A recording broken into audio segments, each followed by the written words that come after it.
Stop drinking leaf water. You're not a fairy. I haven't drank it yet.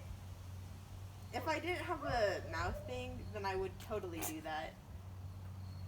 A mouth thing. I just got my wisdom teeth.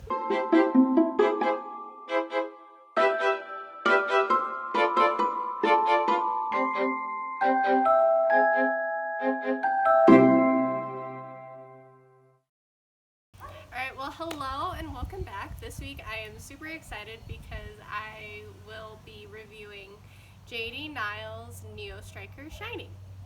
So, this book takes place about now, and I'm going to be honest, I had a little bit of a hard time with the book. Not because I think it was poorly written, or I didn't like the subject matter, or anything. And the only reason why I know it was a little bit harder for me was because I didn't read it as quickly as I normally read other books. It took me a little bit longer to get engaged with the story and to stay engaged. And I think a lot of that is because I remember in first grade when we were all doing our all about me posters, a lot of the boys were always like, favorite TV show? Yu-Gi-Oh, Pokemon, and all of those other Transformers, do card combo game/TV shows. And the most that I ever got into something like that was the Jackie Chan show with the grandpa who was always like, eat more garlic. So because this book was inspired by a lot of those shows and a lot of those types of shows, I was lacking the context to fully understand what was happening. And that's not to say that you need to know the Yu-Gi-Oh storyline or the Pokemon storyline, and you will soon notice that those are the only two shows whose names I remember. But I think knowing that context is important because when the action scenes come later on, it makes more sense if you kind of have that prior knowledge.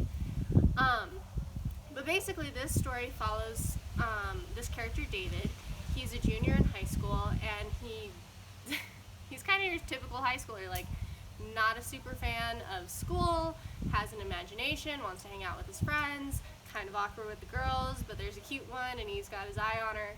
She ends up being a major part of the story later. But what's kind of interesting is that when he was a little kid, he and his friends came up with the Neo Strikers, which are these warriors who, thanks to cards and neotes and ascens, which are basically spiritual senseis that are somehow in their phones, which was another thing that I didn't totally understand. They're able to transform into these warriors that have animal features that display part of their souls. And so that was really interesting, but it was kind of meta because throughout the book, Zell, David's Assen, his spirit guide, would say something like, oh, you don't remember developing it that far, do you? And David would be like, no, I don't. This is so cool that it went further than I could have ever imagined. And so that meta-ness was a little confusing for me because I was like, wait, I thought this was real life, but it was something that he created, and so that was a little bit tricky for me to understand. But at the same time, I think that's really interesting because at the end of the book, it ties it up really nicely because the whole Neo Striker world was David's dream. And then there gets into the whole argument and discussion about dreams and sacrifice and are you willing to go far for your dream? And so I thought that was really interesting. Even though I definitely had a little bit of a hard time getting the context of the story and the format with this whole warrior thing, because that's just not really my vibe, I did think it was kind of interesting because it was a format for character development that I personally am not very familiar with. And so that was actually one of the things that I really liked about this book. I think with a lot of novels, characters are already fairly developed, and you see them on this journey where they develop more. Now that's not to say that David and his friends start out as flat characters. That's just saying that I think the level of character development is more, dramatic than I usually see. And that was really interesting because it was kind of like going on the journey with David and his friends. I also really liked the format of the book. It's set up as episodes, and at the end of each episode, I'm so sorry about that dog. At the end of each episode, Niall includes author's notes, which I think was really interesting because, as my director can attest, I am a special features fiend. Anytime we finish a movie, I'm like, okay, special feature time, and I like spend just as much time watching the movie as I do watching the special features. And when there aren't any, I'm like, no.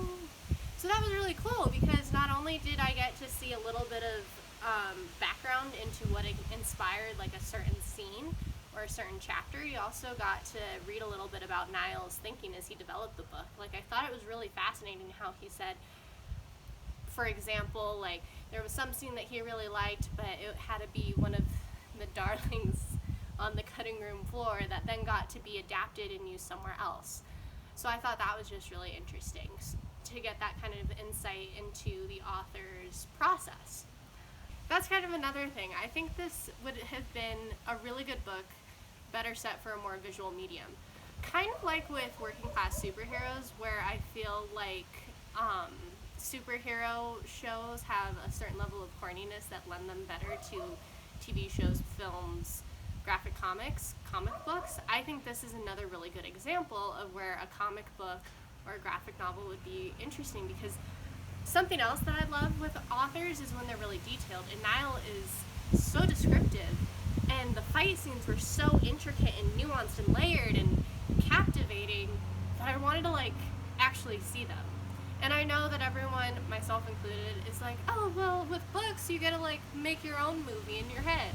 But like there's a certain satisfaction that comes with knowing exactly what the creator had in mind that makes it that much more entertaining. So even though I didn't personally relate to the story, and the fact that while I like some action books, this wasn't really my cup of tea, I am glad that I read it because it definitely expanded my repertoire of books that I read. If you've been with me for a while, you know that I'm a sucker for romance. But also, I think that the characters are really strong, and I liked that, and I really liked the structure and the context that Niall gave within the book, so I also really liked that. So, if you like action, if you are an 90s, early 2000s kid like me, you'll probably like it for the nostalgia of like doing card combos and beating your opponent and all those action sequences. If that's not up your alley, I think it's still worth the read if you're looking to expand your personal library. But yeah, if you're not really into that whole like action dueling, not paranormal, but like spiritual slash magical fight sequences, this might not be the book for you. That said, I do recommend overall, and I'm super excited to talk to you next week about my next book, which is Lala Palacios' Blank Slate. Thank you so much, and I'll see you next time.